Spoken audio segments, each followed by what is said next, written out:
Hey, everybody. Welcome to the podcast on alanarnett.com. It is Thursday, September 14th, 2023, and I've got a reoccurring guest with me today. This is Joost Kobish. Hey, Joost, how you doing?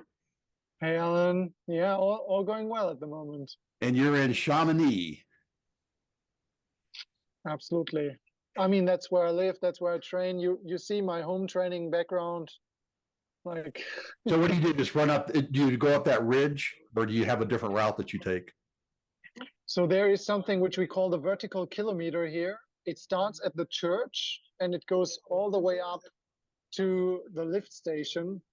It's 3.2 or 3.4 kilometers long and 1,000 meters of elevation. Oh, that's pretty steep. Now, Good training do grounds. you do that with a load, with a pack? Yeah, I often paraglide from there. So I take my paraglider, carry it up that training path, and then fly back down. That's cheating. I mean, it's extra training on the way up and then extra fun on the way down. Hey, listen, my friend. I just when getting ready for this podcast, I was just looking at some of your latest information, and I saw that on YouTube you had this really cool video that I think you did this mountain back in 2017, but it showed up on YouTube 2 weeks ago. Tell us about that.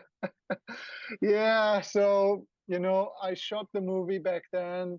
It was kind of like low budget production. I recruited somebody to film it from like a film school, talented photographer and filmmaker, Raphael. Um, and so we left for back then the highest unclimbed peak of Nepal.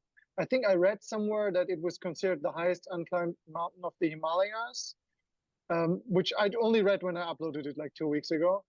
Um, so we produced this really nice movie, and then it was supposed to be on film festivals when COVID hit, and Oh, so it never really was shown anywhere, and it was just on my hard drive, and I was just trying to I was just like, yeah, maybe go to a film festival, but then it was already backdated 2017, so it was not really like fresh news. So I was just like, okay, let's just put it on YouTube. and what's the name of the mountain? What's the elevation altitude? So the name of the mountain is Nang Pai Gosum 2, and so Nang Pai Gosum is Tibetan apparently and means passage of the three faces, and it's really close to Nangpa La. So this pass, this high altitude pass to Tibet. It's actually there are three 7,000 meter peaks right next to each other, and so now you have these three peaks, and the unclimbed one was in the middle. The outer ones had been climbed, but you needed to either climb the very steep south face or climb over one 7,000er and then climb to another 7,000. So it was very tricky to do it. Well, it's a great 30-minute video, really well done. And I noticed that you continue to, I hesitate to even go down this path, but I noticed that you continue to use your patented F bomb often. My F bomb. Can you elaborate on that, Alan? So I think you became well known for dropping the F bomb on Everest in 2015 when the earthquake hit. No, Did I use that word there when something went wrong on that mountain? when Like on Nang Pai Gosum 2? yeah, I think you did a few times. But I mean, that's an indicator that something went terribly wrong. I love it. I just started laughing so hard because you were just like, F, F, F, so. Hey, Yeah, I mean, it was a shitty situation. yeah, yeah. It looked like you had some challenging times. Hey, one of the reasons I love to talk to you, Joost, is that I often get guests on. We talk about politics of mountaineering and arguing about style, not arguing, but discussing style and using oxygen and all the hot topics that come along with high altitude mountaineering these days and how it's gotten so commercialized and how people are peak bag, all the normal topics. But with you, God, it is just pure mountaineering. And man, you get my juices flowing when we talk about that. When I start going back and looking at some of your climbs, I was reflecting on the podcast we did a couple of years ago about your Denali solo Everest, and how your Garmin watch lost its battery, so you're on the summit not quite sure which way to go and trying to figure all that out. So tell our viewers just a little bit about your choice of style. I know one of the terms you like to use as common in true alpinist community is climbing by fair means. So what do you mean by fair means? Hmm. I think one of the terms I use more often now is actually that alpinism to me is a journey into the unknown. It's about exploration. So the things that I'm fascinated by are things that usually nobody has done before. And I'm not saying I have a record with the longest hair on Everest, which is an actual record that was done recently. No.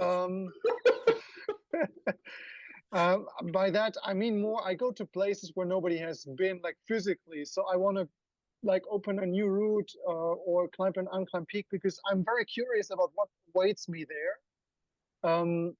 And so I do that in a very minimalistic way. It's usually just me. And for example, with Nang Pagosam 2, I did the route that I opened in a single push alpine style. So I carried everything on my backpack for that push, and it's on the go exploring. That's the purest form. Of course, that's not always kind of working out because sometimes maybe you go into a dead end, but that's the beauty of it. Like you don't know. And to me, that's the essence of true adventure. And I'm very curious about what I can achieve as an athlete and as a human being. And I feel like these types of climbs are really bringing the best out in me, kind of. So how do you, I don't want to use the word justify or mitigate. How do you manage the risk? Because when you do that, like you said, sometimes you may end up, in an area that you climb into and you can't climb out of, or, you get underneath some objective dangers that you didn't anticipate. So talk to us about how you manage that risk and how do you mitigate that risk when you're climbing completely alone, alpine style, no support, nothing. Hmm. So I'm soloing most of the time to be efficient.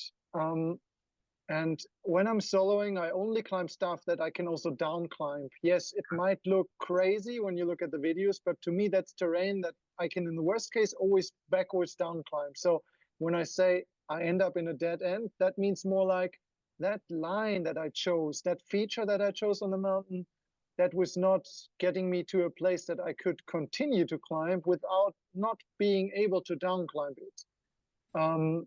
So then I have two options. Option number one is, of course, usually the best option. You just go down and you look for a better feature on the face or have a new attempt on the mountain. And option number two is to do something called rope soloing, where I will attach the rope to a belay point and then I can belay myself. And if I fall, I do not fall to the death. It's going to be unpleasant for sure because that's like, Hair. yeah, but it's not going to be lethal. So those are the options, kind of. I know when we talked last time about on Everest, when you were trying to get onto the West Ridge proper, you had to go up this fairly steep rock face. And I remember asking you, so how do you manage that belaying down? And talk us through just briefly about how that self belay works. Okay, so when you usually climb, you have a climbing partner. He's standing on the ground and he's belaying you through a device. He can like give out rope. You're attached to the rope. On the way up, you clip carabiners into the wall. And if you fall, then the rope will go through that carabiner and your body is going to be lifted a bit. And he or she will then kind of save you because the belay device will jam or basically help holding the rope. If I am doing a rope solo, imagine I'm just attaching the rope somewhere. And now the device is on me and I am giving rope out and at the same time clipping it into things on the way, which in my case would be mobile protection. It's like stoppers, things that I put in cracks. Maybe I hammer in some things into cracks, mobile protection, which can of course also come out depending on quality. And so now if I fall, there is no way that I can move that person up, lifting that person with the fall energy. So there will be more energy in the system. So my fall will be much harder and much more unpleasant. And that's where you talk about maybe you end up doing a face plant against the wall or upside down, God forbid, or whatever it happens to be. So did you, I mean, you've had a tremendous amount of experience doing this by this point. You didn't have to do this on Denali, did you? No, Denali is such a technically easy mountain, especially the routes that I chose. I mean, Right. the Messner Couloir had blue ice, which was steep and which was too risky to downclimb in the strong weather conditions that occurred with the storm.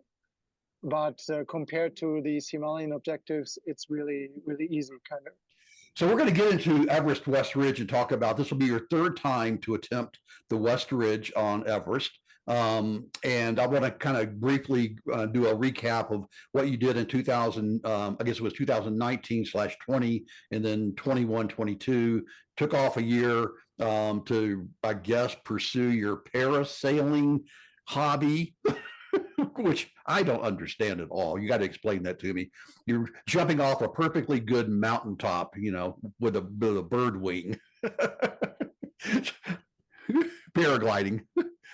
Yeah, paragliding. But sorry, like you said, I stopped for a year, or like I think I lost a. I thought you took off a year, so 2019. Ah, okay. Yeah, then 2021, and so you didn't do it.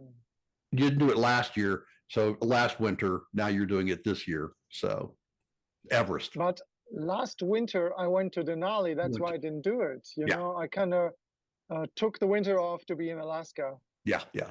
So I guess that's a good excuse then, right? I think that counts. Yeah, I think that counts. But let's talk about that one before we get into West Ridge. So on Denali, yeah, I mean you were completely alone. You know, you and Lonnie and a couple other people are the only people that have ever even try this, much less succeed. Lonnie Dupre, and so. I know you talked to Lonnie a little bit about gear and getting prepared for it and all.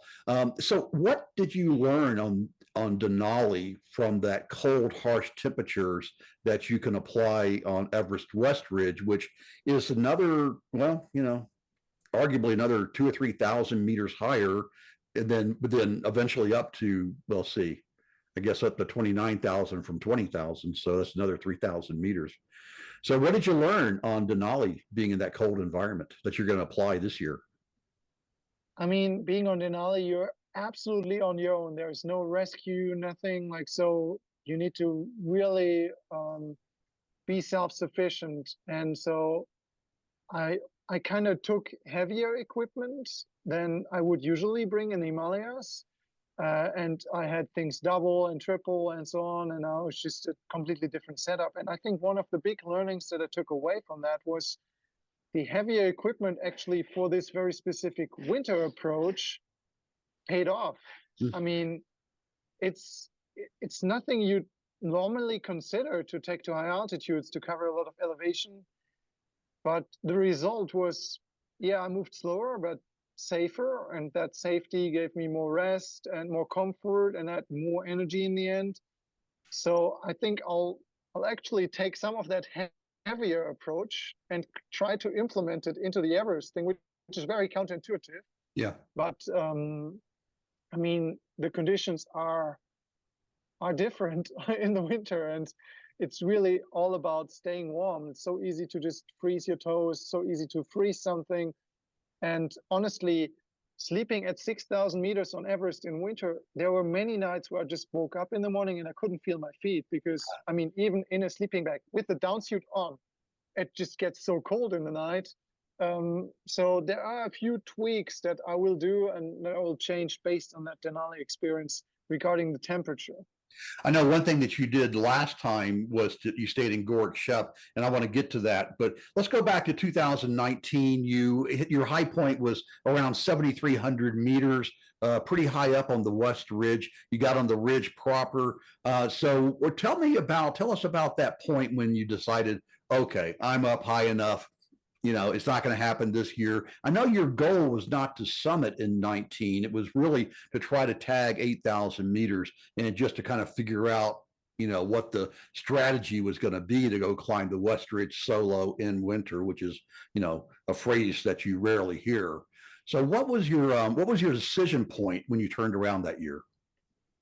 Okay, so first of all, I think for me it was kind of clear that my in between goal was to tag the West Ridge from the beginning on, which I estimated approximately around 7,000 meters. So that was kind of like the goal. Obviously, I thought, yeah, if I can summit, it would be great. But from the very beginning on, I talked to some other professional alpinists, and they were not so enthusiastic about my approach. And I was in the beginning, I was like, yeah, this is going to be great. But then I talked to them, and they gave me really poor chances to even reach 6,000 meters. I remember one guy even saying, I give you a 0.1% chance to reach 6,000 meters. And he said that on German national TV. And I was just like, okay, look, this guy has a lot of experience. So I was really humbled by these comments. And I was asking myself, do I really even make it to 6,000? And I looked, and I arrived at Everest, and I looked at the face. I'm like, I remember I looked up and I was just like, I'm not sure if this works out. And so the first approach was really about figuring out the route and like also improving safety on the route, because you have potential serac fall and rock fall and there, and it's tricky, it's technical, and it was an amazing feeling to me to realize that I actually reached the West Ridge. Also because everybody was like doubting me so hard in the beginning. I just felt like I can do this, and this project is not crazy. And so that was the feeling. And then obviously all this figuring out took so much time that when I actually got the opportunity to reach the West Ridge, it was the end of the winter. It was end of February. There were only a few days left.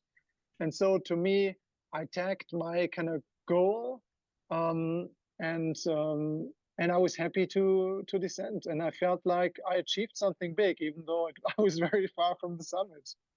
So that year you did camp out there in the at the, I guess the traditional Everest Base Camp area, and you had a cameraman with you that didn't assist in climbing, but did some nice photography, capture some really cool moments when you're trying to get to the ridge proper. Now let's fast forward to the next one in 2000, I guess 21, 22. Now that year you hit around 6,300 meters, 1,000 meters lower than you did in your first attempt. What happened then? So I went on that expedition and I thought I'm so much better prepared, and Yeah. like I learned so much from that first attempt. And also I did some changes to the whole expedition. Like, for example, last time I pitched like a proper tent base camp, yeah, like you would do in the normal season, which had a few issues. Like, for example, I would always wear a down suit, but even in that down suit, I always struggled to heat up my body. And you can imagine every possible option for breakfast was Frozen. solid frozen. Like there was no option. You were eating soup for breakfast. So that year I actually switched to a Lobuche. Like actually in between Lobuche and Gorakshep, there Oh, is a research station. It's called the Pyramid. Yeah, it looks like the Louvre. yeah. It's an Italian research station, and that's where I live. It's a solid building, but it adds, I think it adds something like 8 kilometers each way. So it's further away. Yeah. And I chose an even lighter approach there. And the thing was actually, if you look just at the time frame, that second approach was very, very successful, because within only 2 weeks, I reached the 6,400 meters. And then like the first expedition that took like much, much longer, more than double the time. But then the jet stream hit. So in wintertime, with all the cold air, the air streams where airplanes fly inside, they got lower and they can hit 8,000 meter peaks. That meant from like end of January on, there were approximately 180 to 250 kilometers per hour of wind constantly on the summit. Yeah. And it was just basically bad luck, you know. Yeah, that's suicide, even attempt that. Was there anybody in that Italian research station, or were you by yourself? So there is the Nepalese guy who runs it, but there was no research team. Right now, they host a lot of guests apparently because they didn't have research teams, and they don't have research teams in the winter often.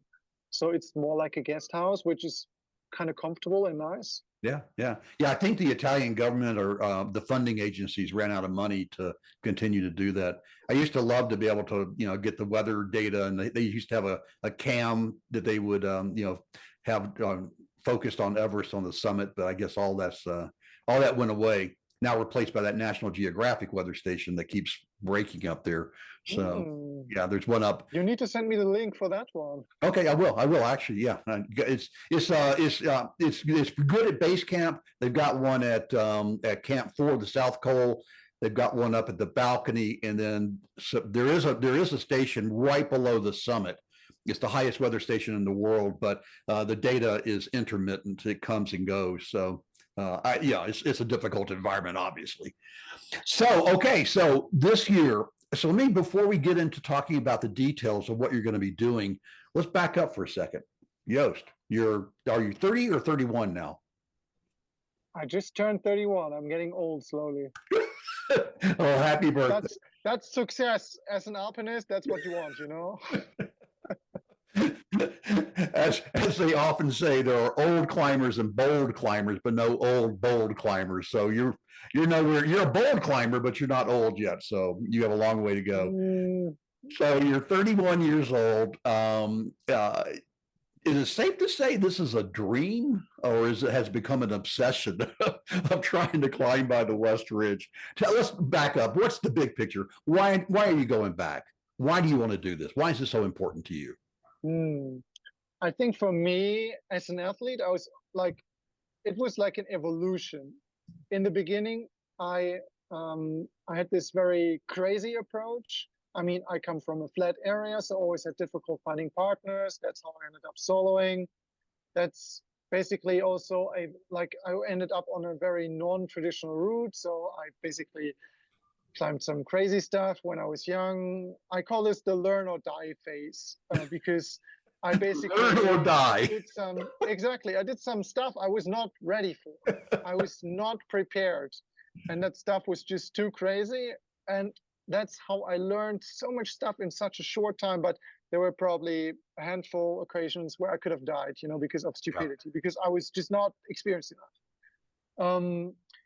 And then I climbed Annapurna 1, and the mountain was just so dangerous, 33% death rate, that a different phase began.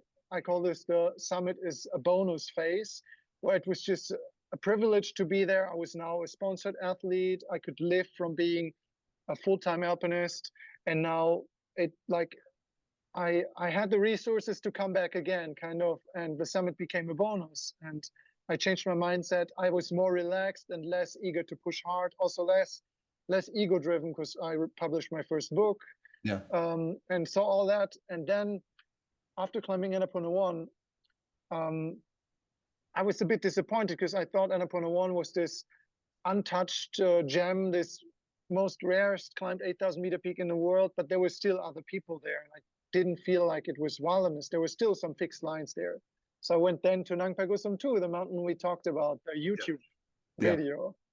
And that's where I kind of found my style. It was just like a revelation. It was for me, finding what I wanted to do and how I wanted to do it. I've realized that's the kind of alpinism that I want to do. And then the question remains, how can I, now that I realized what I want to do, how can I transform this onto something bigger? And I was just thinking, what's the biggest, baddest thing that I can come up with to really figure out where my limitations are? Because I didn't want to go too low. I didn't want to aim for a goal that I could actually achieve, because then I might achieve it, and then what's then? I felt like I wanted to shoot for that goal that kind of seemed impossible, but seemed a little bit possible, so that I would have the maximum development as an athlete and as a human being. So what came out of that was this Everest Winter Project. And I feel like it maybe just is possible if you do the work, if you are going often enough that you get the weather window opportunities. At some point it might just work out, and that's why I'm so fascinated by it, because I feel like if I can achieve that, then that's potentially kind of as far as a human can go, and that would satisfy me also as an athlete to go there. So learn or die. Summit is a bonus. And let me suggest that the third phase, or the current phase that you're in, I'll have to think about what would be a good title for that one. How about hard but not impossible? I mean, I would more say driven by curiosity and accepting that it very well can be impossible, but that's okay. You know? Yeah, yeah.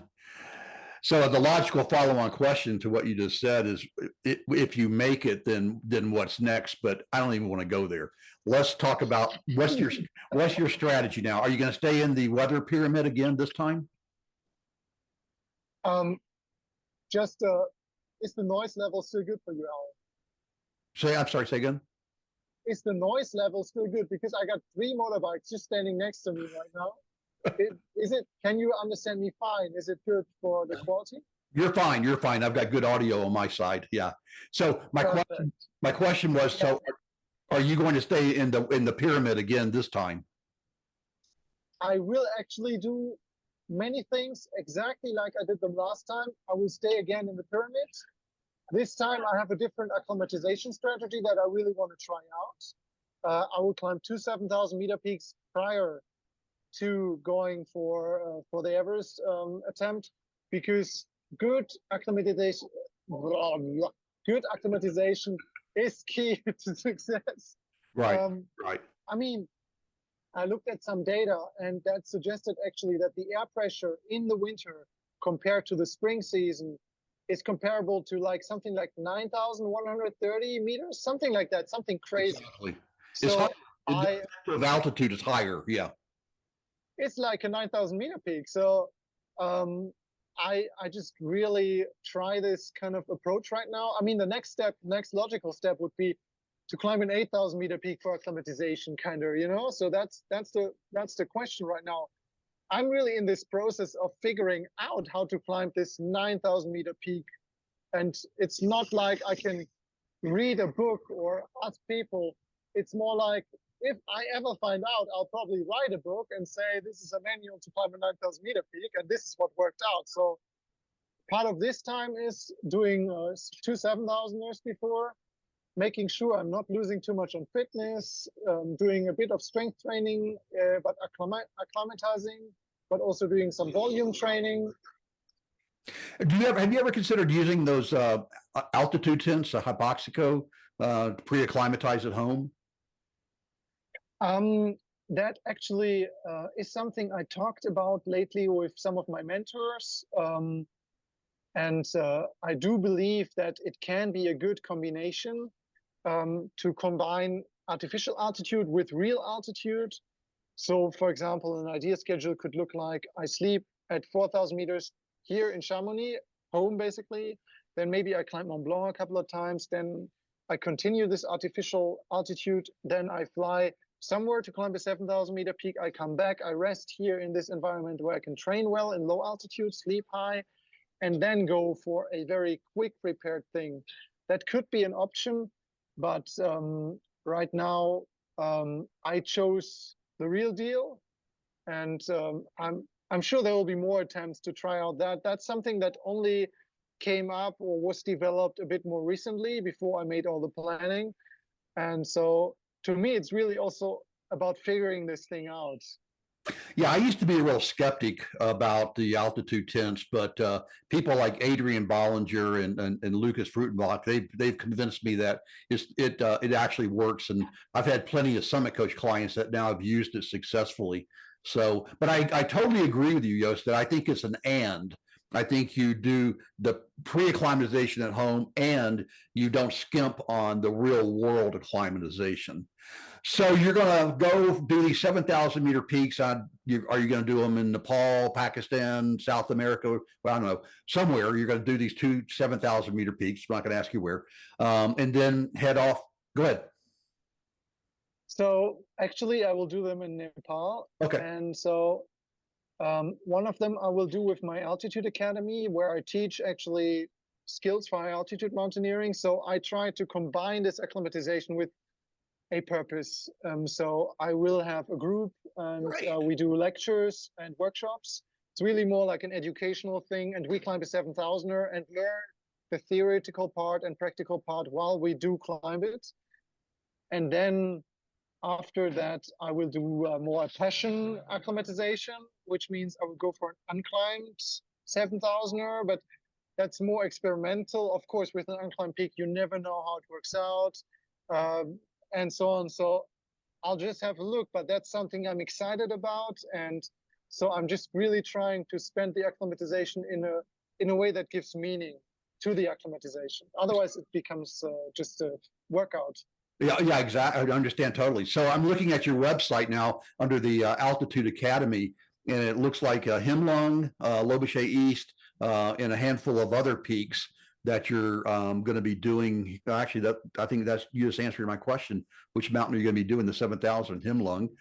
So this is great. So you've kind of started up your own guide company in a way, but it's really more of a climbing school. It's kind of like that, but it's really high altitude focused. And it has a different approach because we do lots of theory also. It's theory and workshops, and we also climb the peak. And it's actually not like your gear is going to get carried by Sherpas. There will be also a local mountain guide joining us, but he's there in case somebody doesn't feel well. He's there if the group has to split or if there's an emergency. But he will not set up the tent. He will not cook for you. It's really a hands-on approach. You learn how to do snow camping. You learn how to do everything hands-on. I love it. I love it. That's fantastic. And, I think honestly, we need more of this in the industry to help people, learn those basic self-sufficiency tools. Because one of the issues, as you well know, on across the Himalayas and really around the world, but from Everest to K2 to all the rest, we see way too many inexperienced people that sadly, I was speaking with Tindi Sherpa recently of Tag Nepal and also climbing the Seven Summits, and Tindi was telling me a horror story about seeing a person at the South Col on Everest that put his crampons on upside down. We joke about that and make fun of people like that, but it's life and death. So I think teaching people the basic skills before they get up there, and not believing that they can just go with an outfit that says no experience required. We'll teach you everything you need to know on the mountain. I don't think learning how to put your crampons on at the South Col is the right place. So yeah. Yeah, I mean, once you learn the skill to be self-sufficient, you do not only be safer on yourself, but it's less likely people have to risk their life to save you. Yes. And it's also then becoming a possibility that you actually can help others, that you have capacities, and that you actually understand if things go wrong, what to do, and that you look at the sky and you see, oh, wait a minute, these clouds actually, they look like a thunderstorm is approaching. We better go down, instead of saying, wait, we're not so far from the summit, let's push on, kind of. So I believe that building skill is essential in order to have a sustainable mountaineering approach. I think this is why you're still alive, my friend. Hey, it looks like it might be starting to rain on you a little bit. It actually does. It's nice and refreshing. You are a true adventurer.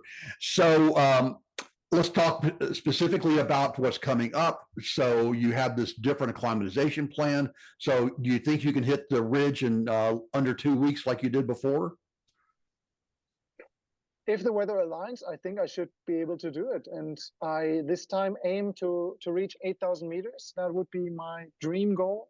Okay. I know that it's really hard because I mean, there is a reason why the highest ever achieved altitude in winter is 7,500 meters on that route by a team.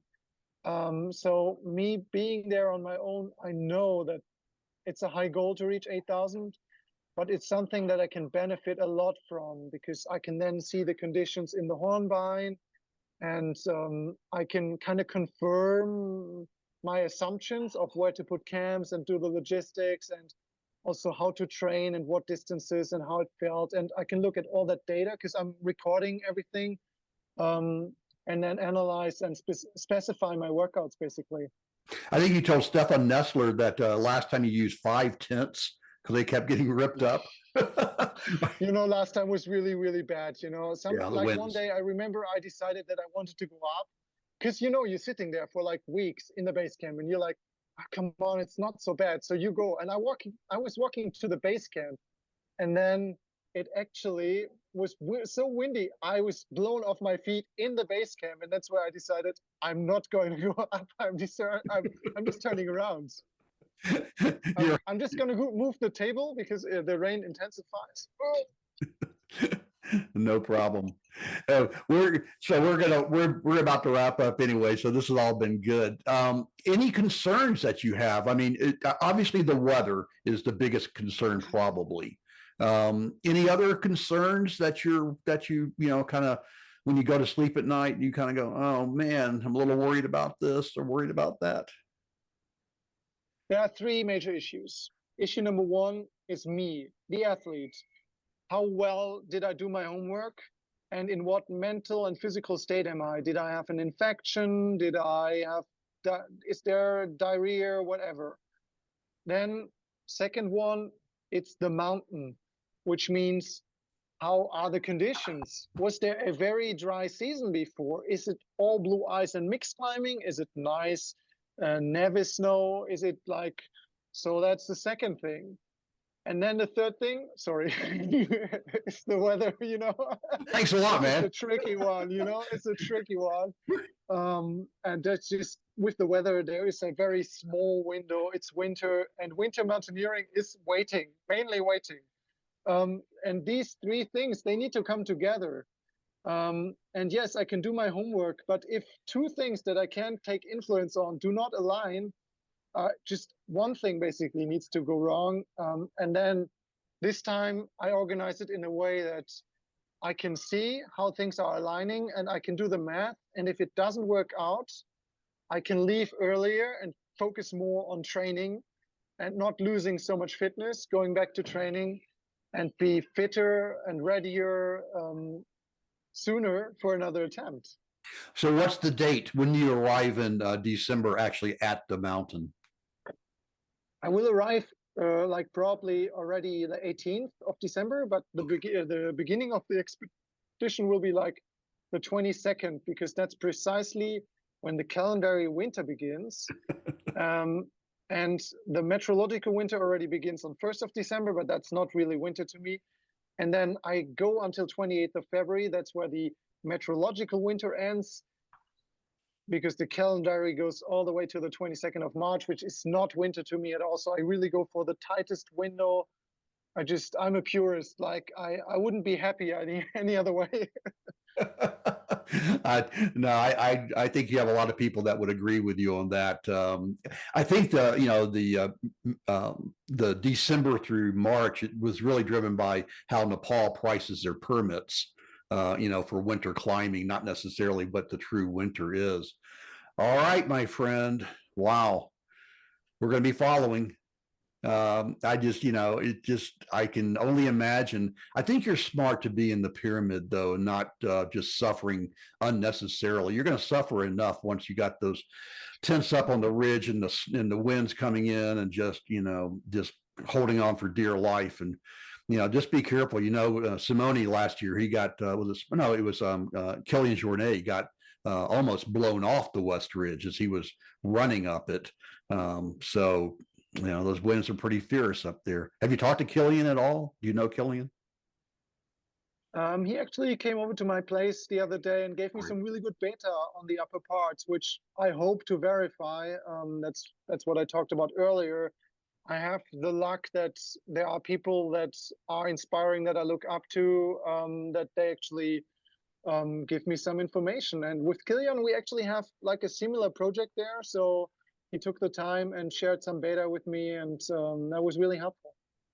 Well, you have those people that inspire you. Let me tell you that you inspire a lot of alpinists out there. Last question. Let's say there's somebody that's 12. Whoops. Well, sorry about that technical difficulty there, guys, team, that your computer your battery ran out. Extreme conditions in Chamonix. It must be the cold. Yeah, right. I can see people behind you in shorts.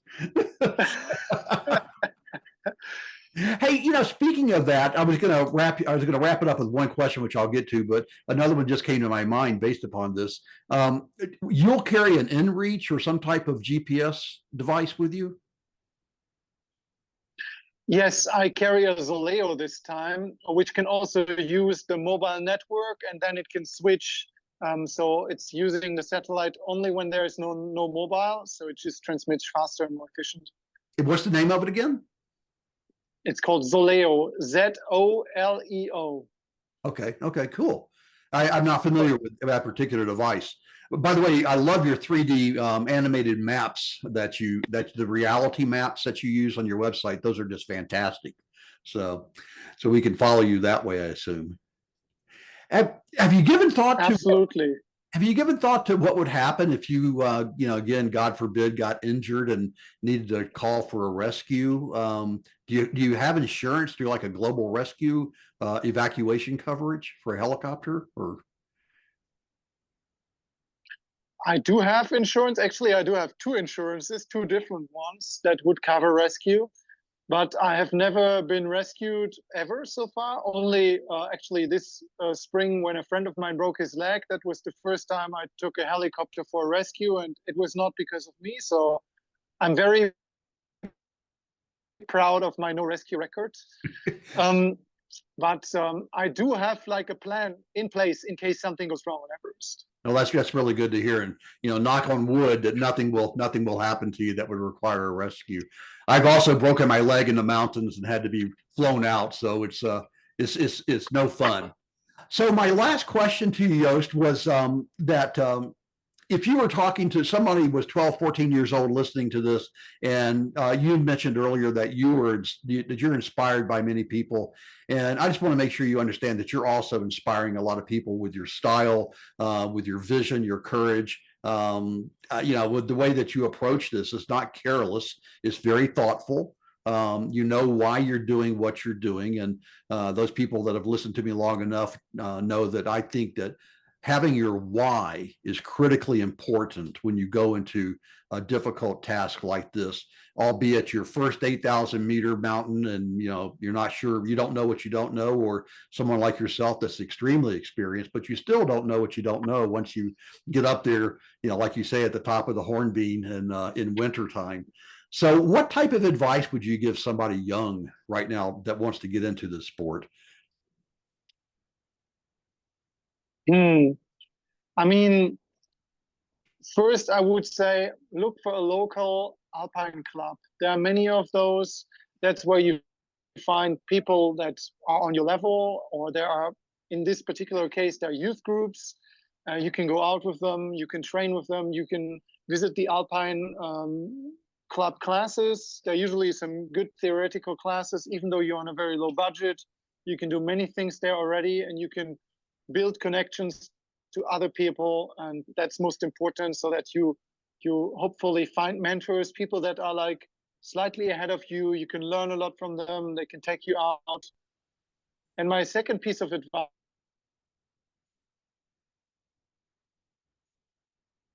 we see the connection seizing up here. is for idols or mentors. Oh, are we out Yeah, we're good. of signal, Alan? Yeah, we're good. Keep going. We're good? Yeah. So my second piece of advice would be that if you're ever in a situation where there's something you cannot Google, and you're looking for an answer there, just don't be shy. Write to your mentors or idols, or the people that inspire you, write them a message. Maybe not all of them will send you a reply, but if you send a message to me, I'll definitely reply. If it's something you cannot Google, huh? That's the golden rule here. Then I'm always happy to help out. So guys, just send a message over, and that often helps you to progress much, much faster than if you're just going try and error, because a lot of the things are out there already, and it just helps if somebody recommends you the right book or the right class or the thing that's important in your stage of development. So you're not recommending the learn or die technique.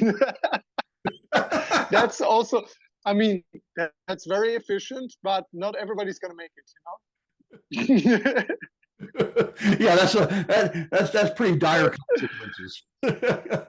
All right, my man. So, but this connection is kind of going in and out. So, I just want to thank you again so much for your time, your generosity. Best of luck. Stay safe, and I hope you you reach the goal of getting to 8,000 meters this time. And then next year we'll talk about the next phase, I guess, of this project. Seems like this is going to be a lifelong project for you. Yeah, we'll do a couple of seasons of it. Okay, sounds good. All right, Alan, at this point, I also want to say that when I was young, you were actually inspiring me, because I heard about you many years back. And when you first contacted me, I was a bit starstruck. I was like, Alan Annett wants to talk with me. That is so cool. You know, so you are also inspiring, Alan. Well, you're very kind, and I appreciate that. I think that when you do what we've been doing, what in different, very obviously huge different styles, but you reach a phase in your life where you have the opportunity to give back, and that's part of what these podcasts are, is trying to give back and help the world see what people can do out there on the mountains. Whether, like I say, it's your first 8,000 meter mountain, or it's doing something that no one else has done before, like what you're trying to do. So very kind. I want you to stay safe, and let's talk again when you get back, okay? Yeah, I'm looking forward to it. Always good talking to you, Alan. All right. Take care. Namaste. Bye-bye, huh?